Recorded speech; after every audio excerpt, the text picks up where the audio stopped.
Hello and welcome to another episode of Northside Now. This is the podcast where we take you on a tour through all of the ministries and the latest happenings around Northside Church to keep you better connected with your church family. My name is Patrick, and with me as always are my co-hosts, Glenn Miller and Kevin Bryant. Hello. Howdy. How's it going? It's going pretty good. Did y'all have to swim in today? Almost. I floated. It's Yeah, I didn't have the energy to. Couldn't swim. you're just like, oh. Yeah. Why do weather pattern? Why can't we just have like a day of rain, 2 days of sunshine, another day of rain? No, we got to have like 2 weeks of rain. Normally, I like the rain, but it makes me want to like not do anything. And things have been really busy around here, and I've had to get up and do stuff. So the rain has not been as much fun for me this time. I'm most productive when it's raining. Are you? Yep. Doing what? Sleeping. Well, hanging drywall today, but yeah. Because you're working inside though. Yeah. Yeah. It doesn't bother me. Yeah. I guess maybe it's because it's not really able to go outside, so you can do stuff. Don't have excuses to do other things. Right. I don't know why. I've always felt that. I feel energy when it's raining. I just feel like, I don't know, chilling out on the couch with a book Yeah, and a cup of coffee. That's good too. Sunshine actually energizes me more than rain does. I need to go on more drive like you, Kevin, because there are a lot of great things I could do, like in my garage while it's raining, that I tend to put off when it's sunshiny. Yeah. So I need to do that more. But if y'all find any good Christmas light shows in the area, Light shows? well, you know, like cool houses and stuff. Someone said that Wrights Mill, the people who do like their whole yard and everything, they're not doing it this year. No, they moved. I'm not sure where they moved to, but they're not there. There are a few in our neighborhood. Are they? Yeah. Well, since the Shadrack's is gone, we've been kind of looking for some good neighborhood drive-throughs to take Clay. So There's a one on the back side of Windchase, but it's kind of hard to get to. yeah, So I don't know of any others, but I'm sure there are. Yeah. I'm sure there are some. I haven't heard of any just really good ones around this year. Besides, you know, some of the standards like Chickasaw, but that's already happened and stuff like that. Yeah. So Patrick's got his phone out. It means he's Well, I was trying to on the look search. because I don't get on Facebook very often, but Alecia Sanford actually made a post with some different places around West Tennessee to go see Christmas lights, and that's what I was trying to find. Ah.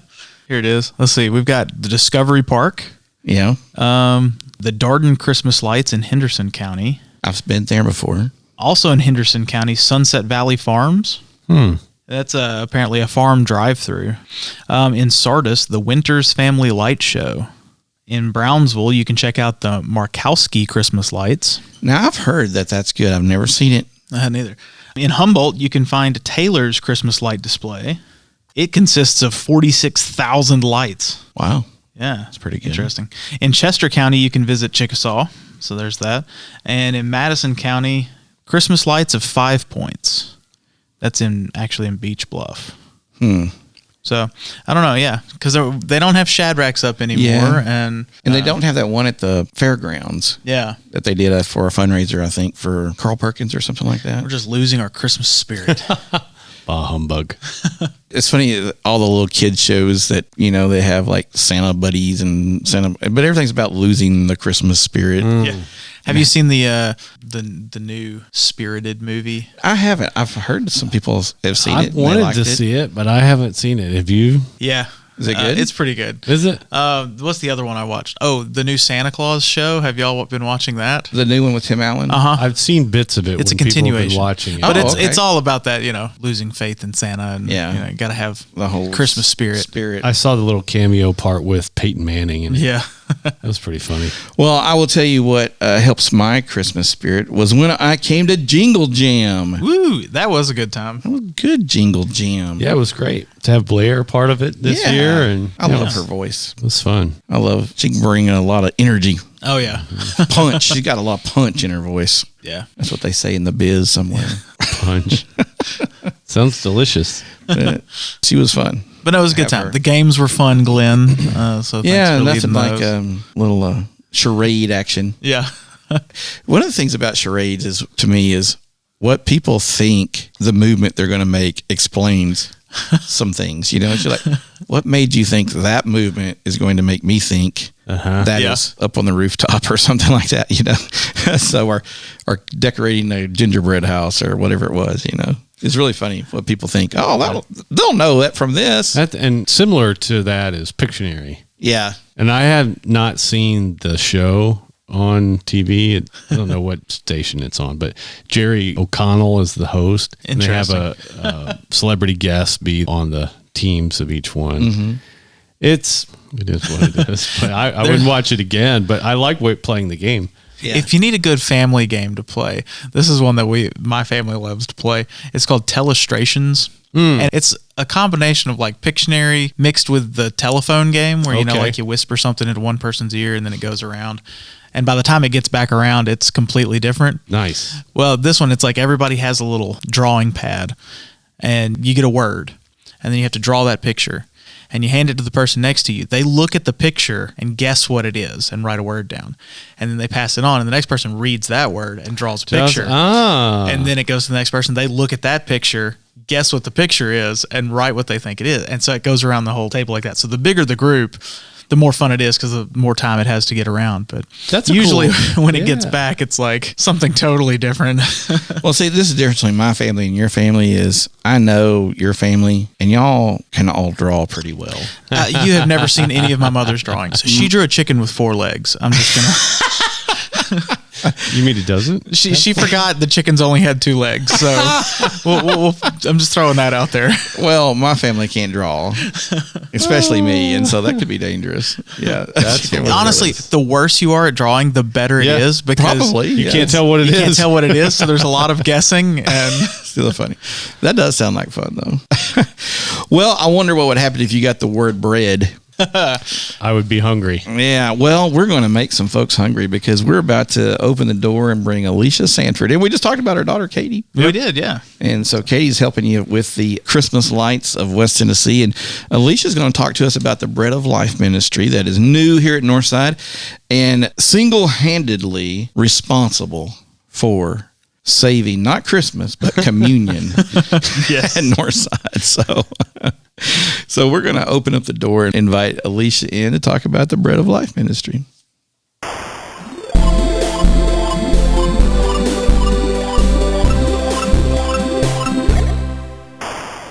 And we're here today with Miss Alecia Sanford, who did not bring us any samples, Alecia. Yeah, I was really looking forward to this. I didn't even eat lunch in preparation for this, and now I'm just... Oh, no. If you hear my stomach growling during this, then you'll know why. Well, welcome to the podcast room, and we're glad that you're here. So if you have been around Northside for the last half a second, you know that we have recently made a very popular, very wonderful change to communion, and that is we're using real bread. Yes, folks, no more styrofoam discs for Jesus around here anymore. Thank goodness those days are gone. And part of the reason we're doing that is because we have a new bread ministry here in the church, and Miss Alecia is the one who kicked that up. So, Alecia, how did the bread ministry come about here at Northside? Well, the backstory of it is that my mom used to bake bread for visitors in churches as I grew up. And she would give them to visitors after service. And it was just kind of an informal kind of thing. And then the last few months, I guess, it was really one of those things that it kept coming up in my mind that this is something that would be good for Northside and the outreach programs here.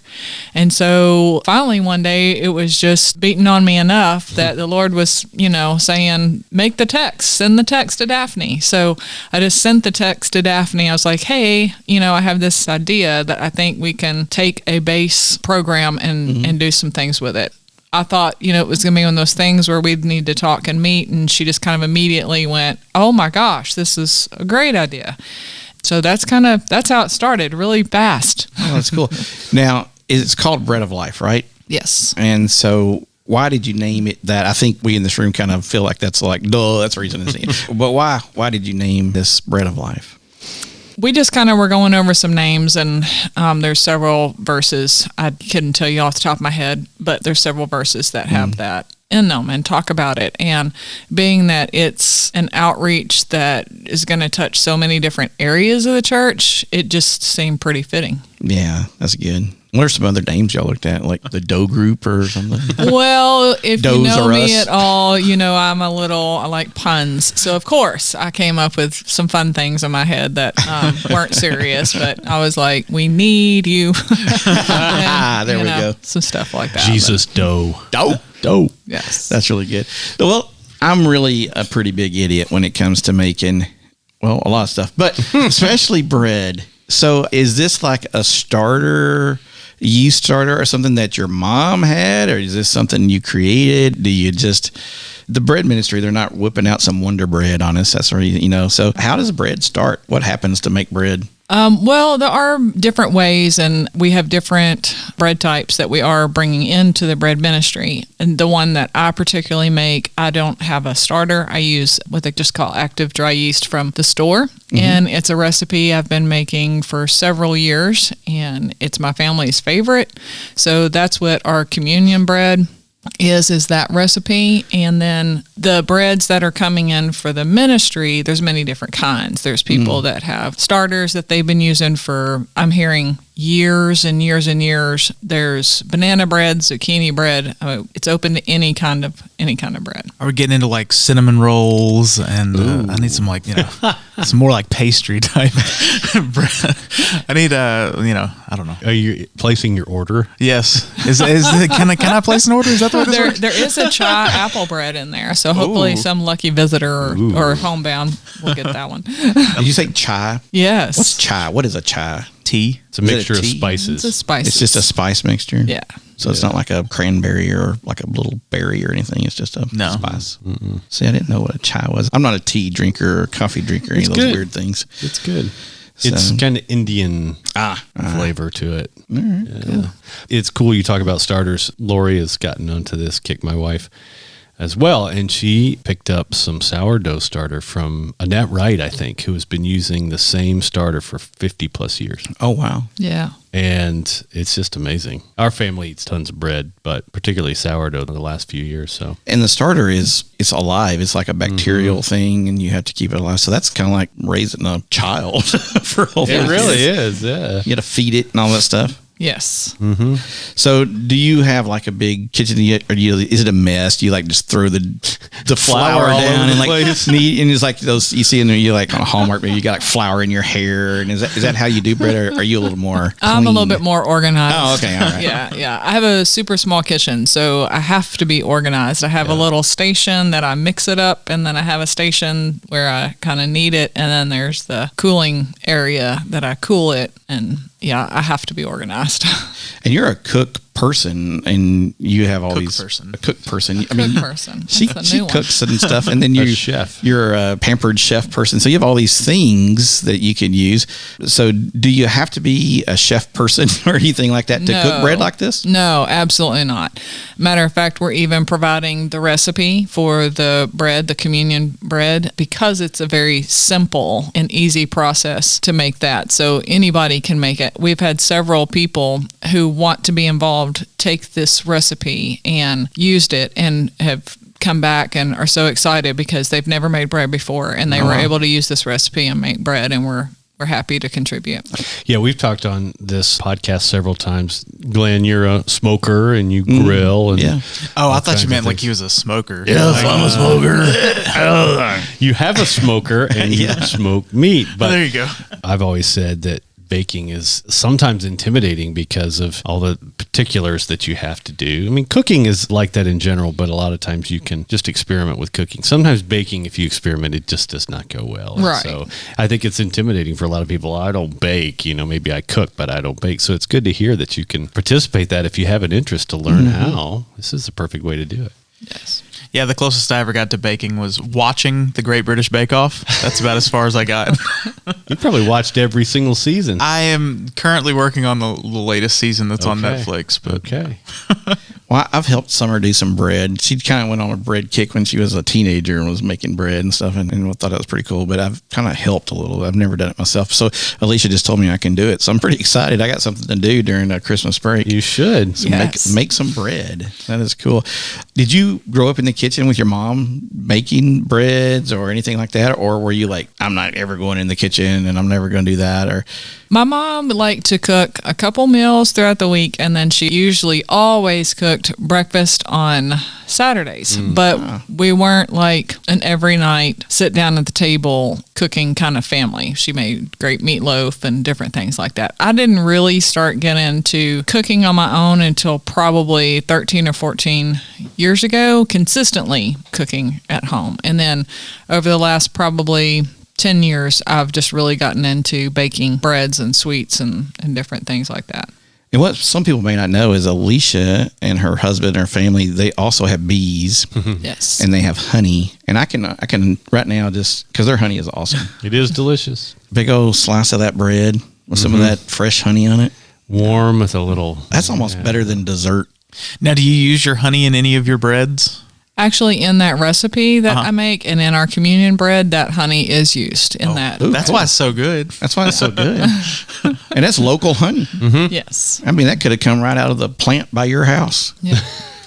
You know, that's where that bee has Honey been. farm. Yeah, so that's pretty cool. Well, good. Do you have any gluten-free breads? Because I know a lot of people can't do gluten, and it's my understanding that there's gluten in bread. So do you have any gluten-free breads? There are recipes out there. I have not tackled them yet. I actually have gluten issues, so I can only have so much or I swell up and my joints hurt super bad. So that will be something that I'm tackling, is making a good loaf of bread that's gluten-free. I haven't gotten there yet, but I'm going to start research on that over the Christmas holidays. So we talked about communion, and I've heard lots of comments about and rave reviews about that, and just thankful that we're doing that again, that we've sort of moved a little bit past COVID enough for that to happen. But you said it's involved in some other ways. What else are we using the bread for? Where is it going? How's it being used? Yeah, so it's going to also be available to the outreach ministries for the homebound through Glenn with the local community outreach, and then it will go into visitor bags. So those are 3 ways that I know for sure, and then other areas wherever the outreach team sees fit. Cool. I guess I need to pretend to be a visitor. Yeah, dress up. Put on a costume and come in and get you a bread. Try to trick Miss Debbie into a bread. That's your assignment in America.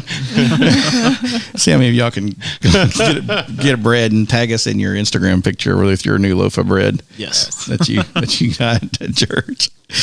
Well, this is so cool because Christ said, I am the body, I'm the bread of life. I mean, all of these things that he said, and to be able to provide the sustenance for people. And sometimes just bread is, in today's market, it may really seem like a luxury, especially homemade bread. I mean, so it's a pretty big deal. It's been a staple for centuries in terms of a basic component of our diet historically. Some cultures, not as much, but I think it's really cool that we can kind of bring this into our ministry group of things we do here at Northside. Yeah.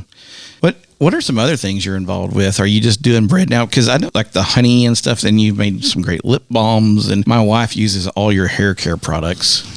Yes. And she loves those. So what are some of the other things you do? Because we want to expose you a little bit, Alecia. Not just that you're a great bread person and you brought us great communion bread, and we're going to use this bread to really work with other people, but you do some really cool things besides that. So what else? I mentioned hair products. What else are you doing? Well, I always do my balms, the balms that I have shared with some because they're really good on dry skin. It's a lotion bar. So I do that, but I don't do soap as much anymore just because it's long hours on my feet and it's a little tough on the back. But yeah, I do my balms, and I've really kind of condensed. I used to do a whole bunch of different things, and now I kind of just have a few things I like to focus on. So the bread ministry is definitely exciting for me, and that's where a lot of focus is. And if anyone has ever heard me, because I know Patrick has, because I'm just blow this up. If I ever go on a tangent with you about turkey eggs, it's because of this woman right here. She introduced me to turkey eggs. And let me tell you something. if you get a chance to eat a turkey egg, do it. Do it. You are not wasting your life, I promise. You are enhancing it. Could you imagine a little honey on a turkey egg? I actually can. With a big old piece of a hunk of bread with a fried egg on it right now. Fried turkey egg. Oh, my goodness. Man, this is just amazing. Did you hear my stomach there? It's getting hungry. We can create a restaurant menu just from all of this fun stuff. Yeah, we don't have any female turkeys anymore. They kept running across the street, and so rather than, seeing them get hurt, we sent them to a farm that's bigger and fenced in. I wish they'd still made eggs. So how long have y'all been going to Northside now, Alecia? Oh gosh, I was just going into our 7th year. Okay. Wow. I think. And you grew up a PK like I did. Yes. In the United Methodist Church. And so that's the reason her family didn't eat dinner together all the time. Right. Because that's how that works. And so Mom was at choir, Dad was at a meeting. Yeah. So yeah. we met somewhere in the middle. And a lot of people may know you as Michael and Katie and Stephen's mom. Yes. So this is the lady we're talking to. Yes. So we're glad that you are here. You are a blessing to our church and the bread ministry. The Bread of Life ministry is going to be a blessing to not only our church, but lots and lots of other folks in the community and beyond, probably. So if you see Alecia and you want to get involved in the Bread of Life ministry here at Northside, definitely give her a shout out or give a call to the church office and they can help you get in touch with her. I know she's active on social media and stuff, so you can see her there.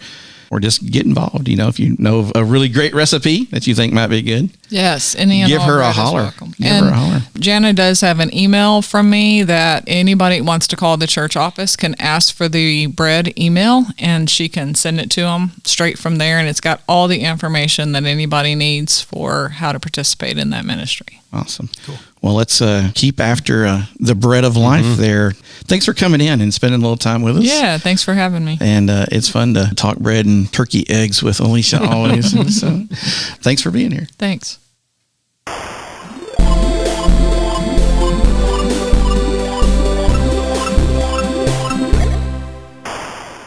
Well, that was great. That was good. I'm hungry. All we need is a I'm bread, still hungry. bread, honey, and turkey eggs. Turkey and egg. We're set to conquer the world. That'd be a good toad in the hole It would be. with a turkey egg.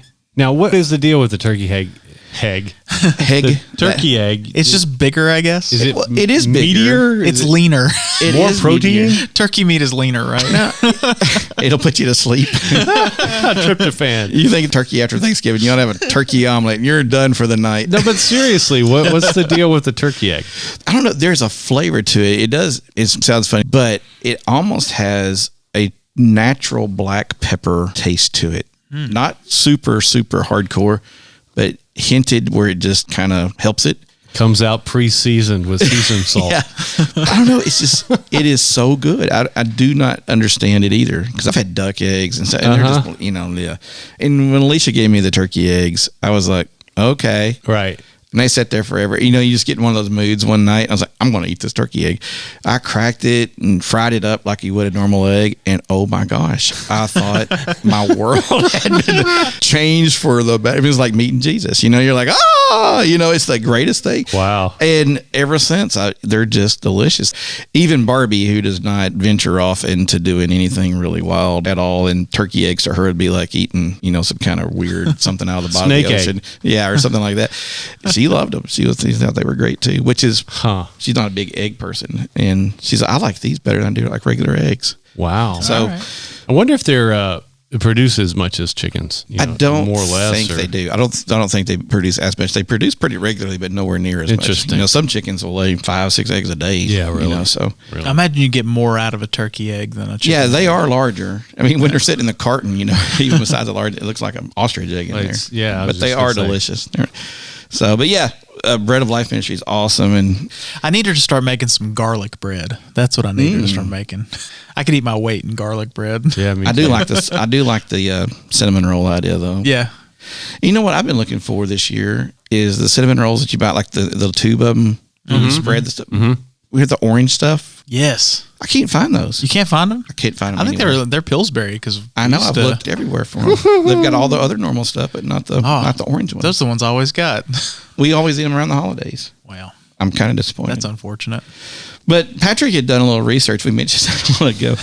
We didn't get around to it. So You make it sound like I spent hours. You did. I Googled bread facts. Oh, well, at least you didn't open AI it or whatever that new thing is. Yeah, no, not yet. Spit out a report for you. So what did you find? There's a couple here that I thought were interesting. One, did you know that a rolled up piece of white bread was used to erase graphite before rubber erasers were invented? That's about all white bread's good for. Oh, you don't like Wonder Bread? Oh. No, you want to go out back and settle this? Brown bread is better. What? It's more nutritious. It's better for you, but I don't know that I'd say it's better. White bread just sticks to the roof of your mouth, and it's so hard that you got to take your finger and peel it down. Only if you're eating it with just like a plain bologna sandwich. Well, I was so poor. that's what I did when I was a kid. I was so poor when I was a kid. I thought that was a hamburger bun. Yeah, well, that's the thing. We used to use it thing. for hamburger buns, hot dog buns. we still use everything. bread for buns, yeah. You've never lived till you had a hamburger with white bread, not toasted too. Or you take Vienna sausages and split them down the middle and put that on bread. Oh, there you go. I've done it. Yeah. See, the thing is, Wonder Bread is a lot more versatile than other types of bread. No. You can take Wonder Bread and you can make a PBJ. You can make a grilled cheese sandwich. You can erase your pencil mark. Avocado toast. Yeah. Doesn't that go along with like Coke and you can pour it on your battery to make sure it's not all Exactly. stuff? You need to derust your chains. Let's pour some Coke on it. And people are worried about the food of today. Look at those. We've been doing this for years. That's hilarious. Oh. So what else? Next. Pre-sliced bread was banned in the United States for a short time during World War II. Did you know that? They needed the metal for tanks. I guess. I don't know. Whatever they were using to slice the bread, they needed to send those blades over to the war. Over to the war. I did not know that. So they just came in whole loaves. I guess, yeah. Huh. Why don't they put a reason? I don't know. Here's a great fact. The longest loaf of bread ever baked was 1.2 kilometers. Holy moly. That's almost 3/4 of a mile. What do you bake that in? No. That's an interesting thought. So does it go down a conveyor belt and bake, in Is that Sections. going? You just have a line of people standing there Monster with flamethrowers. Yeah, monster Right. flamethrowers. They're like a monster pizza oven with two sides to it. Wow, that's interesting. Didn't you say something about the toaster? Something about a toaster invention. Yeah, I was trying to find that on this list to make sure I said it right. Yeah, the automatic pop-up bread toaster was patented before pre-sliced bread. Now, let's see, there's somebody with an incredible vision, or what's the purpose? According to this list, I don't know. I haven't fact-checked any of this, so I'm just trusting Google. Was it patented in World War II? I couldn't tell you. It might have been, Actually- used for the Army. May have been. A lot of stuff there is way ahead of Yeah. everything else. But the pop-up toaster, I mean, that's Sliced bread was patented after 1926. Were you there? No, but this is another weird fact I know. Betty White was born before sliced bread.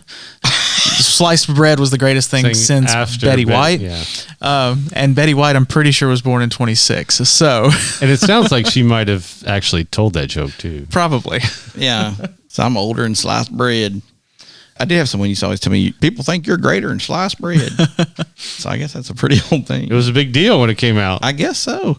Then they could finally use their toaster that they got the previous Christmas. Hey, here's your toaster, honey. I got it for you. Do you expect me to slice the bread and put it in there? Who ever heard of sliced bread? I did fact check this one. So this is actually a real thing. The crust of bread helps prevent colon and bowel cancer. Wow. So don't cut the crust off your bread. I knew it. I knew the crust was good for something. There I you always go. liked the crust, but Yeah. a lot of people pick it off. I always ate the crust too. yeah. It's So good and crunchy. next time your kid wants you to cut the crust off the PBJ, tell him to suck it up and eat it. No cancer for you. Did you, when you were a kid, eat triangles or those like halves? Oh, it was triangles. Triangles. Well, it was Halves. just cut in, corner to corner versus Yeah. straight across. Yeah. Yeah. Why did it make it taste better if you did that? So, this is we're just a premium sandwich here. Well, so this question comes to mind. What was your favorite sandwich? As a kid, probably the PBJ. As a kid, I still love a PBJ. probably bologna and cheese. Bologna and cheese. What about pimento cheese? I could eat some pimento I cheese. could. I never really liked that as a kid. There's different types of pimento and cheese. Yeah. Yeah. And that's what would get me. Some of them I didn't like at all. Yeah. They were gross. Pimento and cheese is kind of like cottage cheese. It's kind of a texture thing more than it is a taste thing. So. I have just recently rediscovered the pimento cheese on a burger. Oh, really? I bet. And that is actually okay. really good. Instead of, melting cheese like on a cheeseburger, you put pimento cheese on it. It's really good. It's like something you can get at the grind. I've had like 2 in the last week. One You really have discovered it. was at the Women of Hope Cafe downtown, which surprisingly, it's the first time I've been down there. I say surprisingly. I don't know why I said surprisingly. This is the first time I've been down there, and it was a really good burger. I've heard they have great food there. Well, we almost got him to eat the Widowmaker. Oh, yeah. But they were out of some of the ingredients. really? I took a picture. They were Where actually out is of that, the though? macaroni and cheese. Hope Cafe. They have a Widowmaker there? They do. And I've seen it in real life. I took a picture of the menu because at some point I'm going to try to make this burger. So listen to this burger. This is what's on it. 2 third-pound patties. So that's 2/3 of a pound of meat, ground beef, a ribeye, an egg, bacon, smoked sausage, bologna, Holy cow. ham, How many pieces of bread? Oh, wait. lettuce, tomato, mild sauce. You don't want hot sauce. You want mild sauce. Mild sauce. Because Grilled pimento cheese between 2 loaded grilled cheese sandwiches. where are the onion rings? And fries. Throw fries on there. Well, those are sides you can have on the side. Yeah, right. I guess you can add them yourself if you want, but Holy moly. 2 third-pound patties, a ribeye, egg, bacon, smoked sausage, bologna, ham, lettuce, tomato, mild sauce, grilled pimento cheese between 2 grilled cheese sandwiches. I think you get your protein for the day. For the month. Some of the youth tried that this summer and they were like, I'm tapping. I can't do it. I mean, that's like each one of those things could be a meal I in was just going itself. to say, that's your meal for the week. Holy cow. Yeah, eating 2 grilled cheese sandwiches would be They've also got one. It's not quite as hardcore as that one. It's called the defibrillator, though. It's 1 third-pound patty, brisket, pulled pork, bacon, cheddar cheese, mac and cheese, and an onion ring between 2 grilled cheese sandwiches. The onion ring, yes. the defibrillator. I mean, and to be fair, that is only $10.49. That's actually a pretty good deal for all that food. That is. Yeah, y'all don't need to be sleeping on the Hope Cafe downtown. You can have leftovers for a few days. Well, you could do the Widowmaker and just take it home, take it apart. Yeah. Hey, family, we got to eat tonight for $2 a person. No, I've heard they have really great food, and at the Women of Hope Gala, it was delicious. So Yeah, the Hope Cafe is awesome. Yeah. I think I had a cheeseburger the day we were down there, and it was just so good. I've had their brisket is good. Brisket's excellent. Approved from a Texan. Yeah. And I have a couple other things, and we took the youth down there. They loved it, and the staff was down there the other day. We loved it. Yeah. It's a great place to eat. Y'all had it, like you said, recently catered. I've not actually been to the building, but yeah. So, But yeah, even their catering, they had brisket and it was pulled pork. Yeah, it was really good. It was. and then you walk out because they cook it all out there in open pits, and you walk it out, and it's like, it smells so good. Let's go back in and get a Widowmaker. It's bad when you walk out after a defibrillator and you're like, that smells good, because nothing should smell good after that. Yeah. But yeah, you were like, it smells good. And it was packed. Here's another big telltale sign. A lot of JEA guys in there. Oh, yeah.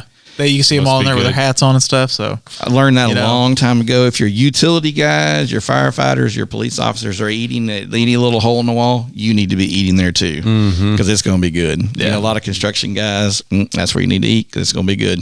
plus, it's just a good organization to support. So. Absolutely. Oh, yeah. Yep. It is. Great. I tell you, there's nothing like a kitchen with fresh baked bread smell. Bread's pretty amazing. It is good. Bread makes you fat. Well, yeah, but Mark Lowry used to say, "Die young, make a pretty corpse." There you go. This isn't for all those people out there watching their carb intake. Yeah, no. Well, the Bread of Life ministry really is an important new ministry of the church, and it is going to be a big help. And to be able to, when people come to church and need something, we're able to offer that to them, or visitors, that's cool. Yeah. I think you really should take them up, Kevin, and see if you can come up with a disguise that would trick Debbie. I had to be a lot shorter. Can you like squat and walk at the same time? In my younger days, I might be able to walk on my knees, tape them up behind my leg like in the movies, but not anymore. Go blonde, maybe do your hair. I could do that. Yeah.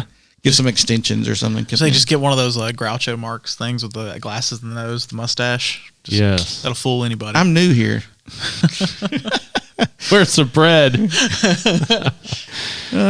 Not where's the beef, because it's all at Hope Cafe. Right. But all the bread's here at Northside. So come on down. Well, great. Thank you, Alecia, for coming in and doing that. I know recently, Patrick, we, in fact, our last episode, we went through the calendar for the rest of December and the 1st of January. We're really hot and heavy, but is there anything else you think we need to add to that? Well, we're already kind of worked through most of it. So what we've got left on the calendar, which we still need to make sure we we attend, is the Christmas cantata this coming Sunday. So there will be a performance at 7 o'clock on the 17th, Saturday night. And then Sunday morning, we'll have Sunday school at 9 o'clock and one performance of the cantata at 10 o'clock. So make sure you come out for that. And then we'll have the Christmas Eve services the following Saturday, one at 5 o'clock and one at 7 o'clock. And then Christmas Day, we will have a 10 o'clock joint service in Hope Hall. No Sunday school that day. And then the following Sunday is New Year's Day. And again, we're going to have one joint service, no Sunday school, but this time it's going to be in the sanctuary. So that's kind of what's coming up. Now, I know also we have small group signups going on, which that small group will start on January the 8th. But you can go ahead and get your book and get signed up for a group now. The book is Life Together in Christ by Ruth Haley Barton, and I think we have some copies of that in the church office and maybe at the welcome centers. So pick up a copy of the book, sign up for a small group. Those will kick off on January 8th. Also on January 8th, we have a church-wide meeting, sort of like a big town hall meeting. So it's going to take place in Hope Hall at 11:30 after the 10:30 service. So after that, just migrate from the sanctuary down to Hope Hall. And it'll be a good chance to dialogue with the boards and the leadership and just kind of have a good meeting about some of the stuff going on at church. So, make sure you plan on attending that. But I think that's all I've got on the calendar thus far. Once we get to January, everybody's ready to kind of take a deep breath. And January, we might not be announcing much. That's maybe for sure. And as people know, as you're listening to this, you are within just a few hours, within 24, 48 hours of joining us live. The countdown is on. Upstairs in the gym in the youth room for our 100th episode of Northside Now. So if you're listening to it, come on out, man. We would love to have you. I know there's a couple of Christmas parties that night or whatever, but break away. Come on up and hang out with us at 6:30. 6:30? Yeah. From 6:30, probably about an hour, 6:30, 7:30, and help us celebrate 1 year of, actually more than 1 year. 2 years. Yeah, 2 years of Northside Now. 100 episodes. It's a pretty big deal. Yep. So come on out and enjoy that, and it'll be fun. It'll be a fun night. Yep. And who knows, you might get to be on the air.